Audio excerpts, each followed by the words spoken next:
to WildBro. If you enjoy our adventures and want to see more, don't forget to hit subscribe and join the journey. Across America and beyond, wild monkey populations are surging in many regions, and everyday people, especially farmers, are bearing the brunt. These clever, adaptable primates breed quickly and spread wide, turning up in everything from coastal communities to mountain farms. Their numbers are exploding at a pace that's caught experts off guard, and without real action, some areas could soon see thousands more roaming free, clashing with human lives in bigger ways. The hardest hit are the farmers. Raiding troops can wipe out entire harvests overnight. Rows of corn, orchards of fruit, and patches of vegetables gone in a flash. For families who rely on those crops to make ends meet, it's crushing. Lost income, mounting debt, and the real threat of giving up the land altogether. But the toll goes deeper than money. Picture a desperate farmer out in the fields before sunrise, hidden in the brush, stock still with a rifle ready, waiting for the next raid that could decide if his livelihood survives another day.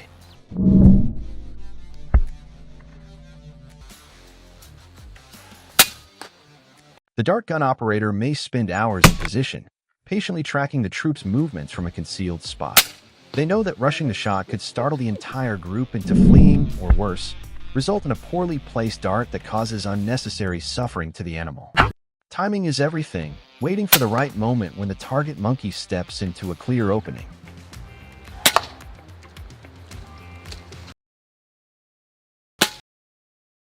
When that window finally opens, the operator takes a steady breath, aims carefully for a large muscle group like the thigh or shoulder, and fires a single, precise dart. An accurate hit drops the monkey almost instantly into a safe, anesthetized state. The team can then move in quickly to confirm the animal is stable, monitor its vitals, and transport it to a vehicle for immediate veterinary attention or relocation. Only a handful of highly trained professionals across the country are certified for this critical role, combining expert marksmanship, deep knowledge of primate behavior, and the ability to stay cool under pressure.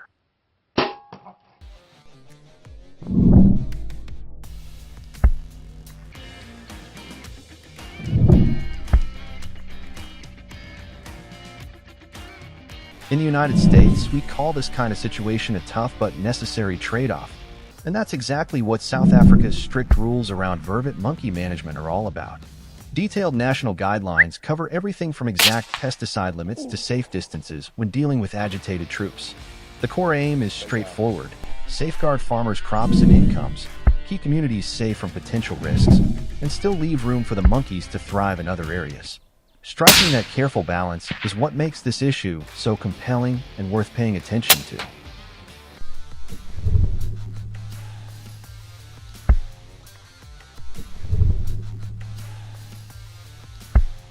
For many South Africans, these control measures feel like an unfortunate but essential step, the only realistic way to stop a single bad season from devastating a small family farm. Others, however, view any lethal action as outright cruel and worry it opens the door to bigger problems down the line. The conversation remains intense, deeply personal, and far from settled, pulling in strong feelings from all sides.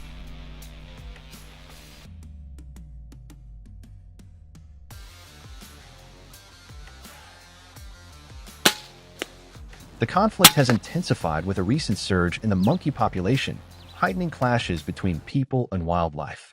To reduce disturbances, hunters must follow strict guidelines, including the use of suppressors to keep noise low and avoid alarming nearby residents or other animals. If you're hooked on real, raw wildlife management footage like this, smash that like button and subscribe today.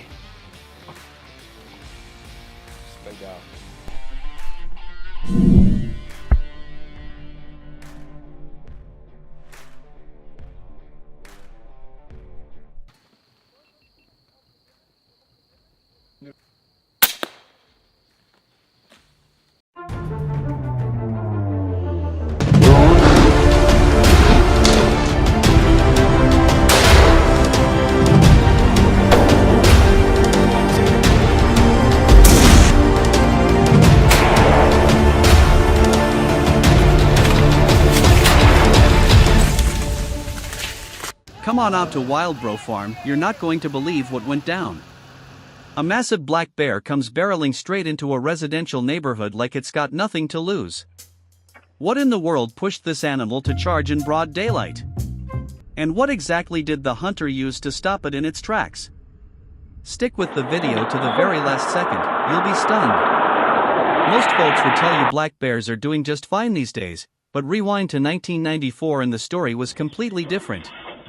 Clear-cutting forests, sprawling suburbs, and unchecked hunting had hammered their numbers so hard that wildlife biologists were openly warning entire state populations could vanish for good. Fast forward 30 years and the comeback is nothing short of incredible. Over 600,000 black bears now roam North America, with Montana earning its crown as one of the undisputed heavyweights of bear country. Nature, when given half a chance, knows how to stage one heck of a recovery.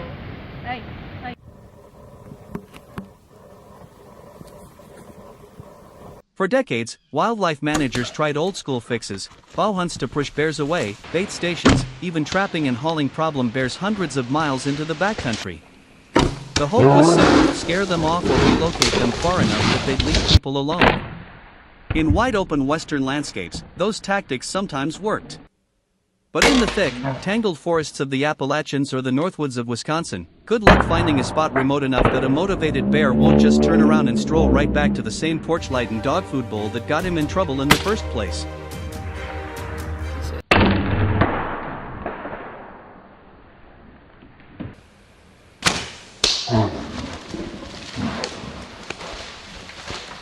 Black bears aren't the pushovers they used to be. They've gotten wiser, more wary, and a whole lot harder to fool. A lot of hunters still swear you need 65 to 75 pounds of draw weight to ethically drop an adult black bear with a bow. For plenty of us, especially when your fingers are half frozen in late fall or winter, that kind of poundage is right at, or past, our physical limit.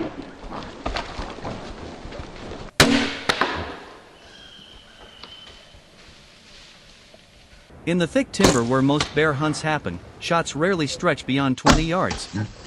That sounds easy until you realize you're usually within spitting distance of an animal that can cover that ground and be on you in under 2 seconds.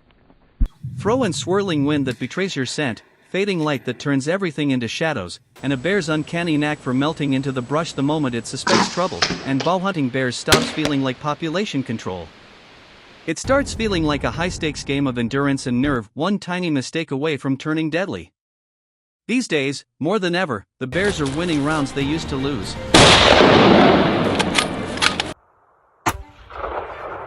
Nice. In today's world, hunting has evolved into one of the most proactive and powerful tools we have for keeping wildlife populations in balance, especially when it comes to big predators like bears.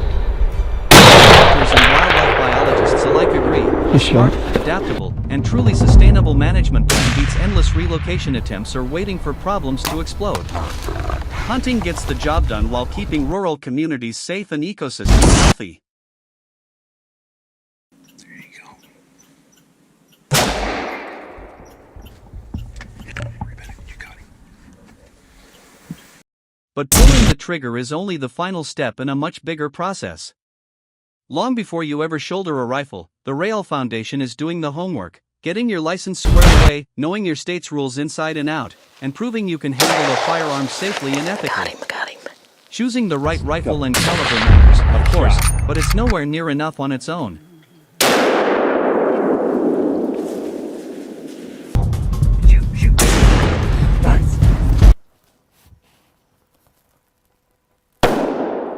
Lights out, baby. What separates a successful hunt from a frustrating miss, or worse, a wounded animal, is preparation in the field. Scouting the country, learning to read sign, understanding bear behavior, and patterning where they feed, travel, and bed down, that's the stuff that puts you in the right place at the right time. And when that moment finally comes and a bear steps into view, everything narrows down to staying ice-cold calm, controlling your breathing, and squeezing the trigger like you've done it 1,000 times before.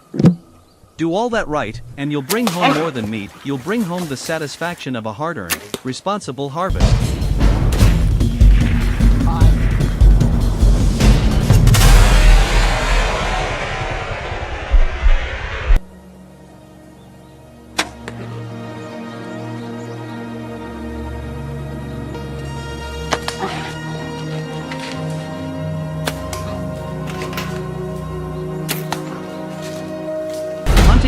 bear isn't a pastime, it's a gut Nice check. shot. You're after a Nice creature shot, that can dude. top 35 miles per hour in a sprint and tip the scales with 600 pounds of muscle, claw, and bad attitude. Yet in most states, even seasoned hunters walk away empty-handed 9 times out of 10. That single-digit success rate isn't a statistic, it's a warning written in pine needles and cold sweat.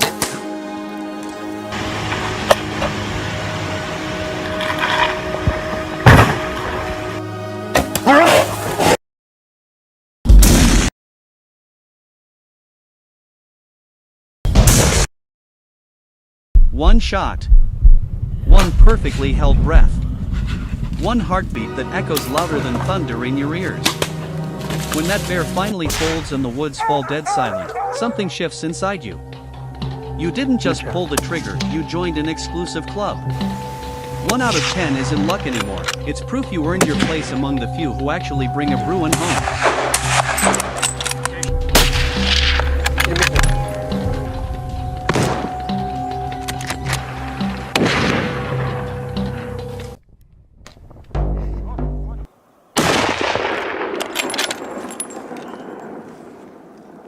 Black bear hunting itself still stirs fierce debate. One side sees it as a hard but necessary tool, keeping human-bear conflicts in check, putting serious dollars into conservation through tags and licenses, and helping maintain a healthy balance in the ecosystem. Love it or hate it, the argument isn't going away, and neither are the bears.